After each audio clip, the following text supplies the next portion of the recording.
안녕하세요. 예, 행복교실 이야기, 사실이야기 5번째. 느껴지는 느낌이 네 거냐, 내 거냐. 굉장히 중요합니다. 내 거냐, 네 거냐에 따라서 움직임이 달라지거든요. 그래서 지난번에 우리가 사람은 생명이다, 기운이다, 느낌 덩어리다. 성경적으로 말하면 영이다, 움직임이다. 이거를 이야기를 했습니다. 이 사람의 본질을 안다는 건 굉장히 중요하단 말이죠. 이렇게 움직여지는 생명 덩어리, 이 느낌 덩어리가 이제 움직여서 뭔가를 하려고 할 때 생각을 갖다 쓰는 거죠. 배가 고프면 무엇을 먹을까 생각을 갖다 쓰겠죠. 뭔가 지루한 느낌이 들었어요. 그러면은 뭔가 재미있는 게 없을까? 이런 생각 갖다 쓰겠죠. 너무 피곤한 느낌이 드네요. 그러면 좀 쉬고 싶다라는 생각을 갖다 쓸 거고요. 내가 너무 배가 아파. 생리적인 어떤 느낌이 느껴졌을 때는 물론 화장실을 가겠죠. 그때는 생각조차도 필요 없이 자연스럽게 가게 되겠죠. 누군가가 보고 싶다라는 이런 느낌이 들면 카톡을 해볼까, 전화를 해볼까, 어딘가를 가볼까, 이렇게 우리가 생각을 갖다 쓰잖아요. 그러니까 느껴지는 이 느낌 덩어리, 움직임 덩어리, 생명 덩어리가 그 느낌으로 말미암아 필요로 갖다 쓰는 게 생각이란 말이에요. 이 느낌을 움직여서 살지 않은 것들이 생각의 무게로 우리에게 다가온단 말이죠. 그래서 지난 시간에 생각이라고 하는 건 느껴지는 이 느낌의 도구이다. 이런 이야기를 했었고요. 그렇다면은 이 느껴지는 이 느낌 덩어리, 주체, 이 생명 덩어리가 내 거다라고 하는 부분을 알아야 되는데 우리는 그거조차도 칼자루를 대상이나 상황에 지어주고 산 우리의 현실이 좀 많단 말이에요. 자, 한번 볼게요. 기타를 치면서 노래를 하고 있어요. 누가 즐겁나요? 내가 즐겁죠? 막 춤을 추네요. 춤을 추면서 흥이 나고 신이 나는 건 누구 느낌일까요? 예, 본인의 느낌이죠. 예, 꽃을 들고 한 소녀에게 고백을 하려고 합니다. 이 설레이는 느낌은 누구 것인가요? 예, 본인의 것입니다. 안녕하세요 라고 인사를 할 때 반가운 느낌도 본인의 것이고요. 사랑합니다 라고 이야기를 할 때 따뜻한 느낌도 본인의 것이죠. 고맙습니다 라고 할 때도 미안합니다 라고 할 때도 스스로에게서 느껴지는 함께 하고자 하는 따뜻한 느낌이란 말이죠. 자, 조금 더 직접적으로 가볼까요? 너무 화장실 가고 싶어. 배가 아파. 똥이 마려워. 예, 이 느낌은 본인의 느낌이라는 거 너무 잘 아시죠? 내가 배가 아픈데 너가 대신 화장실 가줄래? 그러진 않잖아요. 예. 그리고 맛있는 음식을 먹고 배부른 이 느낌은 누구 느낌인가요? 예, 본인의 느낌입니다. 너무 졸립다. 피곤하다. 이 느낌도 본인이 느끼는 거고요. 길 가다가 넘어졌네요. 무릎이 까졌어요. 피가 나요. 이 아픈 느낌은 누구 느낌인가요? 본인의 느낌입니다. 느껴지는 이 느낌이 내 것인 줄 알면 움직임이 동반되는 이제 생각을 갖다 쓰겠죠. 그런데 내 것인 줄 알면 나의 움직임이 동반되는 생각을 갖다 씁니다. 무릎을 다쳤잖아요. 내가 아프잖아요. 내가 다친 느낌을 갖고 있잖아요. 그러면은 병원을 가거나 아니면 약을 바르거나 약을 먹거나 하고 내가 움직인다는 말이죠. 내 것인 줄 알 때 내 주체가 서고 내 주체가 서면 내 움직임이 동반이 된단 말이죠. 자, 조금 더 내면적으로 가볼까요? 우리에게는 많은 느낌들이 있습니다. 소위 말하는 감정이라는 부분들이 있죠. 예, 그런데 이러한 모든 느낌들은 우리에게서 느껴지는 파동 같은 에너지들인 거거든요. 그런데 이러한 것들에 대해서 우리가 문자화 되면서 문자로 이건 불안이다, 이건 친밀이다, 이거는 화다, 이렇게 글자로 만들어 놓은 것이지 그냥 보면 살아있음으로 느껴지는 많은 에너지들이다 라는 거죠. 상황에 따라서 다르게. 자, 이런 부분들에 대해서도 느껴지는 느낌이 내 몸에서 내게서 느껴지는 것이다 라고 하는 부분을 알면 마찬가지로 이 느낌으로 움직임을 동반을 하는데 나의 동반이 수반이 됩니다.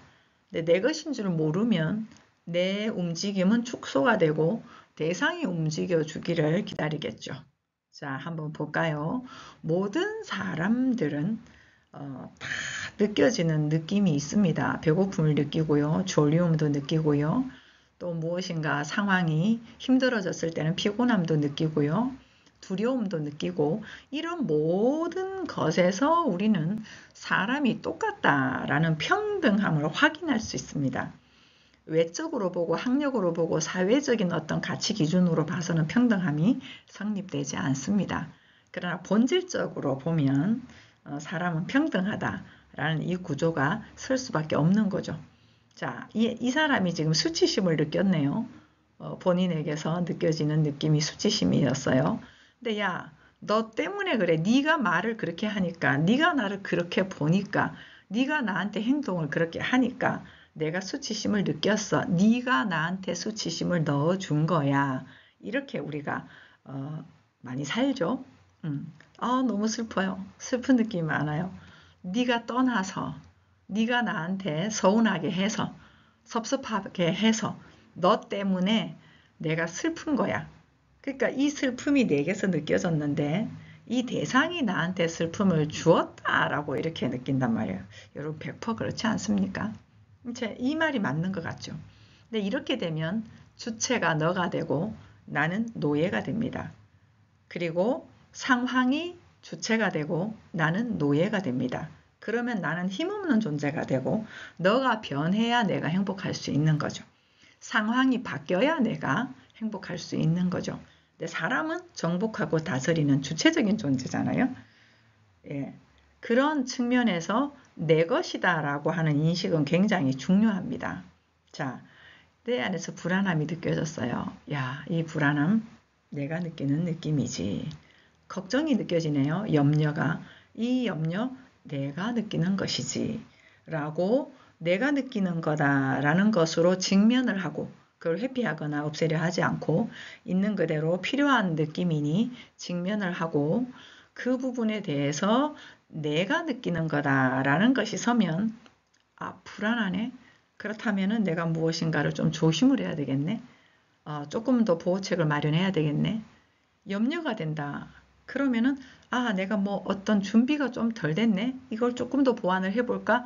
내 움직임으로 갈 수가 있다라고 하는 거죠. 이렇듯 모든 사람들은 이 느낌들이 다 있습니다. 그런데 우리가 그게 똑같이 다 있다라고 느껴지지 않은 이유가 있어요. 각자의 경험과 각자의 배경과 각자가 바라보는 시각으로부터 드러나는 느낌의 형태들은 다르기 때문에 그래요. 어떤 사람은 굉장히 이제 불안한 느낌이 이렇게 들잖아요. 근데 다른 사람 입장에서 그게 뭐가 불안하냐 이렇게 느낄 수 있잖아요.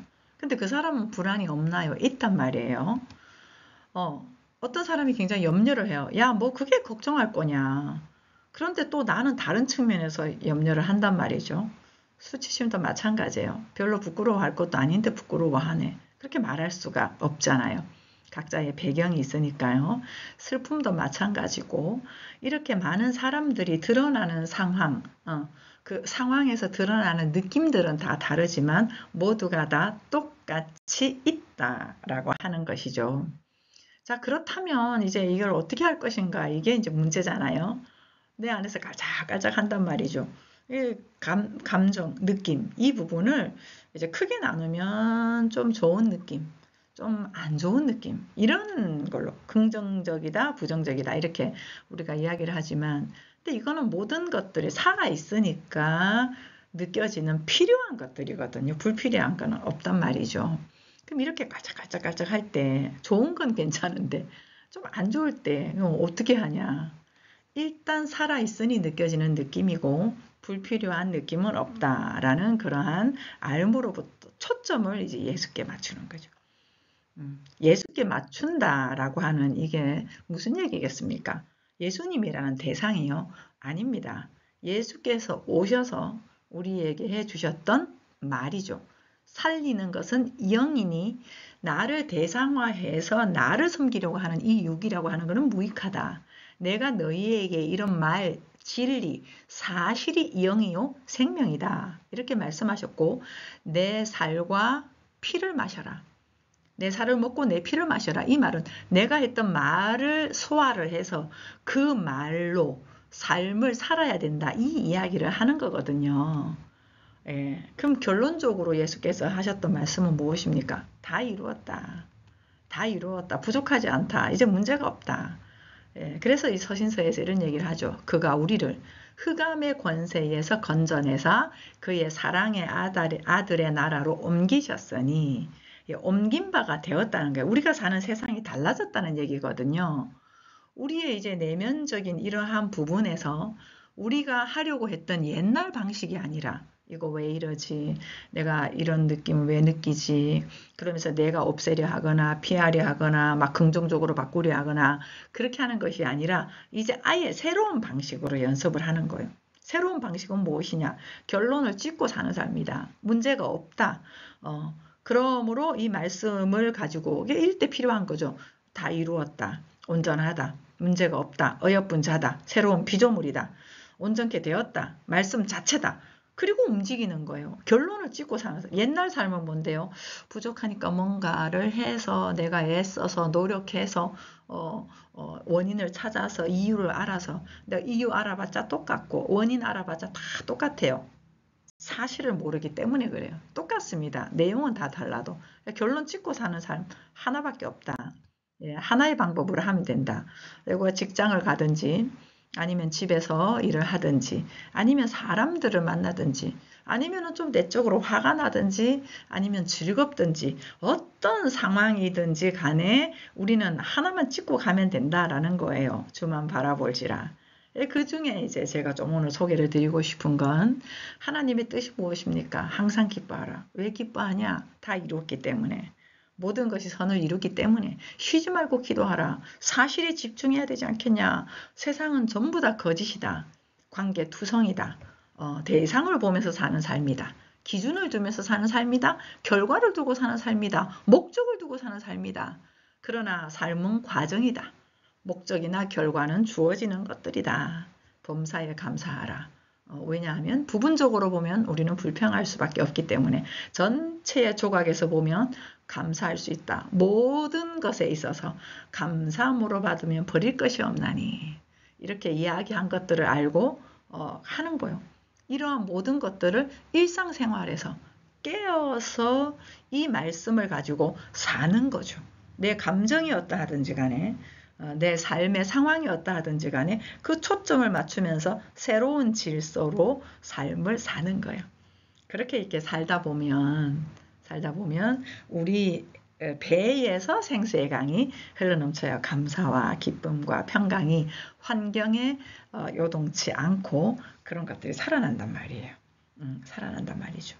이것이 처음 시작점이 내가 느끼는 거네, 내가 바라보는 거네, 나로부터 시작이네. 이것이 굉장히 중요한 거죠. 그래서 너 때문에 그래, 뭐 때문에 그래 라고 했던 것이 이스라엘 백성들의 노예의 근성이었고 그런 훈련을 한 게 광야 훈련이었습니다. 그래서 사도 바울은 그들과 같이 우리도 원망하지 말자. 원망한다는 이야기는 대상을 의존한다는 얘기거든요. 약속의 땅으로 우리가 들어간다라고 하는 것은 스스로의 주체로, 스스로의 성전으로부터 나는 스스로 있는 자니라 하셨던 하나님의 그러한 성품으로 하나님의 그 존재적 사실로 그런 존재감으로 우리도 삶을 사는 것을 이야기를 하는 거거든요. 그런 것들은 환경 여하에 상관없이 우리는 자유함을 사는 거니까요. 다 뭐 해결이 되어서 힘들게 하는 상황이 없어서가 아니라 있는 모든 상황 가운데서 왕같은 제사장으로 정복하고 다스리며 사는 삶, 사랑으로 품으면서 사는 삶, 이것은 초점을 여기에 맞춰야 가능하고 모든 것이 내가 느끼는 거다라는 이 주체가 서야 칼자루를 내가 줘야 가능한 것입니다. 그래서 오늘은 느껴지는 우리의 느낌들로부터 모든 것이 출발을 하는데 그 느낌이 누구 거냐? 내 거다. 그 나는 그리스도 안에 있는 나로 이미 변화가 되었다. 이 사실을 찍고 연습을 해보자. 이 말씀을 같이 나눴습니다. 감사합니다.